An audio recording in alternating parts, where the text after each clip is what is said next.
want to thank everybody for coming this morning. Just a couple of comments before we get started. During this statement, there will be no reference at all to Jessica Herringa or the Herringa investigation. We will not take any questions as it relates to that, so don't ask. Also, going forward, any media inquiry should come through my office as it relates to these matters. So I'd ask that if you are interested in any additional information, that you contact my office first. I want to say that today is still a sad day for many people, but is a happy day for law enforcement. I'm announcing today officially that we have filed additional charges against Mr. Jeffrey Willis. I want to go over those here real quick. We've authorized, my office has authorized child sexually abusive activity charges against him in relation to incidents that investigators were able to discover during the course of this investigation. We've authorized 4 counts of that, as well as 4 counts of using a computer to commit a crime. Those are all felonies here in the state of Michigan, and that was based off of what investigators were able to discover during the course of this investigation.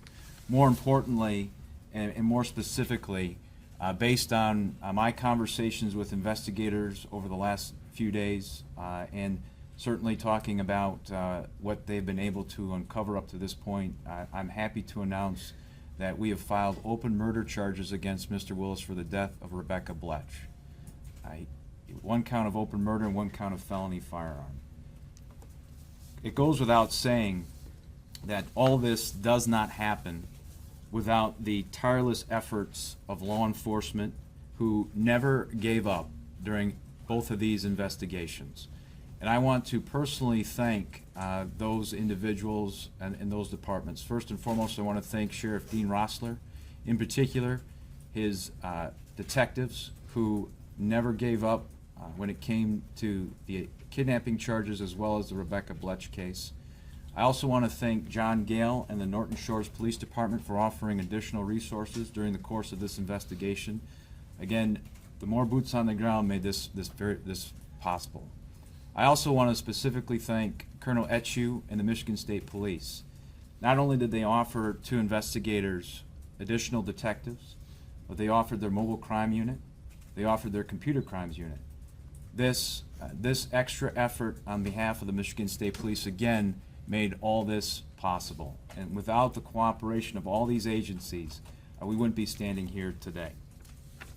Finally, I want to say thank you to the Bletch family. They have been very patient, and they have waited a long time for this day. And I can only imagine what it's been like for the last couple of years. But in my conversations with them over the past couple of weeks, I've indicated to them that when this day came, that I would not hesitate to charge murder charges against Mr. Willis for the death of their daughter, their sister. And so I'm pleased to see that they're here today to at least witness this particular press conference.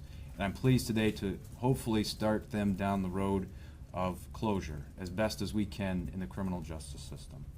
At this point in time, I'd like to ask to come up Rebecca's father, who'd like to make a really brief statement.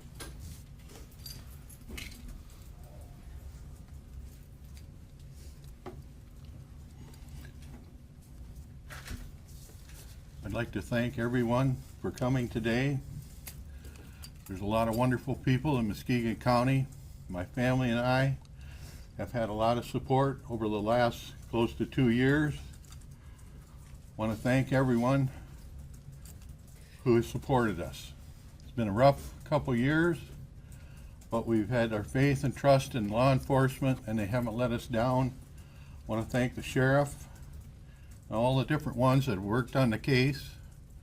Appreciate all your efforts. This is a good day. We're on the road to resolution. We lost a wonderful person, and it was a brutal murder. And once again, I'd just like to say thank you very much to all of our friends.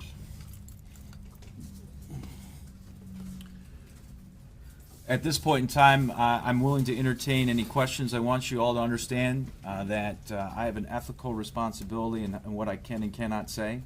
And so if I decline to make a comment, it's because of those ethical concerns and that responsibility. Could you say whether this was random? Well, whether or not it's random or not, we're going to find out as we go through the course of now that we've got it charged and we continue to put the rest of the pieces together of this puzzle. And I guess I'll leave it at, we'll find out at the preliminary examination at the trial too. But no known connection. I mean, he did not know Rebecca, had never met her. As far as I know, they did not know each other. Can you talk at all about the role of that, I mean, obviously the 16-year-old girl, what she did basically broke this wide open. Can you just talk about that a bit? Sure. I'll start out by saying that I would hope that you and the media would respect her and her family's privacy and remember that she is a minor child. But in my opinion, and I've had a chance to talk with her personally, and I told the Bletch family, I think she's a hero. I think that her bravery and her courage led us down this path, and she probably doesn't realize how much of a hero she really is. Can you talk at all about how you believe the encounter went down between Ms. Bletch and Mr. Willis? You know, one, that would be speculation on my part, and Okay, two, you really don't know. if I did know, that would be I guess, known at the trial and the preliminary examination. Is there any possible motive at this point that he would have in her death? Besides being a sick individual, I don't know. I don't know what his motive was. I mean, obviously you can't talk about the other, the Jessica Harrigan case, but what about any other cases? Are you looking at anything else involving him? I do know that investigators are keeping the lines of communication open with other agencies if in fact they have similar circumstances or similar description. What those are and what conversations they have, I can't comment on. But, you know, certainly, you know, hopefully with today's announcement, that'll open the channels of communication a little bit more. And I know that investigators will be willing to sit down and share information if other agencies throughout the state or, you know, neighboring states have questions or questionable conduct that they want to talk about. I mean, you obviously described him as a sick monster, but can you talk, I mean, more about your thoughts on this guy, I mean, what he's already accused of doing? Well, I'm gonna reserve my comments on him for the trial in this case, but certainly, given the allegations that we've charged him with, I think that paints a pretty good picture of what he's like.